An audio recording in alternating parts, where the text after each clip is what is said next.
Hello and welcome to Slocum Hall at Syracuse University, where a panel on I-81's fate just wrapped up. The panel discussed the architectural implications of I-81 and also the public policy implications. I'm now joined by Mayor Ben Walsh of Syracuse to discuss further what was discussed at the panel and the fate of I-81. We talked a lot about the community grid option. I know that's what you're in favor of, and you know, a lot of talk about the community grid is how it benefits the south side, the west side. But have you ever thought about, the effects that gentrification might have? Is that something that goes into consideration with the community grid? And if so, ways to, mitigate the negative effects gentrification might cause by, implementing the community grid? Yeah, I think you're right on the money. We are excited about the development opportunities that can come from the community grid option.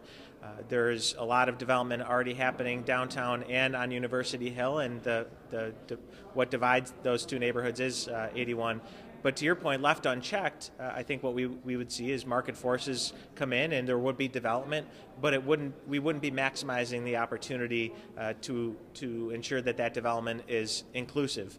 So we've been working very closely with our partners at Syracuse Housing Authority, other neighborhood organizations, to make sure that we are intentional about how we develop and not going with the notion that any development is good development, focusing on things like mixed income, mixed use, and really knitting the fabric of the city back together in an inclusive, equitable way. That's the goal, and that's something we're very much focused on. Right. And regardless of, whether it is the community grid option, the viaduct option, or even the tunnel, which seems to be mostly off the table, it is $1.3 billion, $1.7 billion. It's a lot of money, and even though nothing has been set in stone yet, have you been talking with Senator Schumer and Governor Cuomo, and have any sense of how much state funding and federal funding from Schumer's end this project can get? Yeah, so what we know is that the elevated viaduct has come to the end of its useful life. New York State Department of Transportation has confirmed that, and that's really what prompted this entire process. So we know something has to happen, and so from a budgeting standpoint, the state and the federal government have to plan for the construction. Now, under the current guidelines, the share is typically 80% federal funds, 20% local share.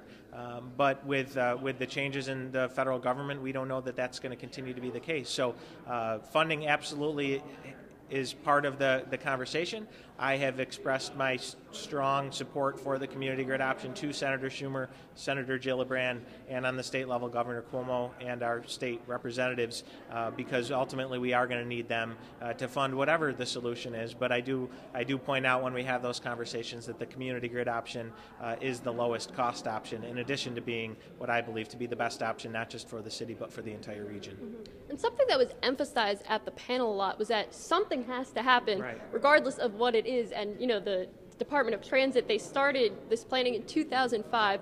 When do you think the next step will happen? What will that next step be, and what's the timeline for this getting finished? Yeah, the time frame is, it's been hard to pin down, but what we know now with the state's most recent decision to include the tunnel option in the draft environmental impact statement, they have said it's going to be at least a year before the DEIS is released.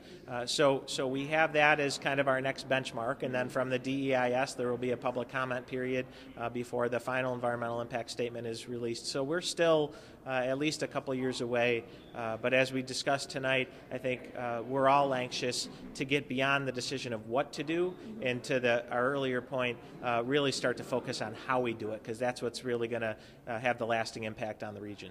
And I want to close on, like you said, lasting impact. It was brought up. This is really a once-in-a-generation opportunity that we have here to change Syracuse and the greater central New York area.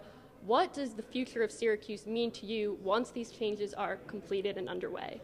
Well, when we look at the impact that the elevated viaduct has had on the city back when it started construction in the 1950s and 60s, that impact has been lasting and has it is reflected in the way in which the city has grown. So we are mindful of the fact that whatever decision is made is going to have an equally lasting impact. So, I, as mayor, my goal is to build a vibrant city that supports inclusive, equitable development, that helps everyone seek opportunity and rise up as the city rises up.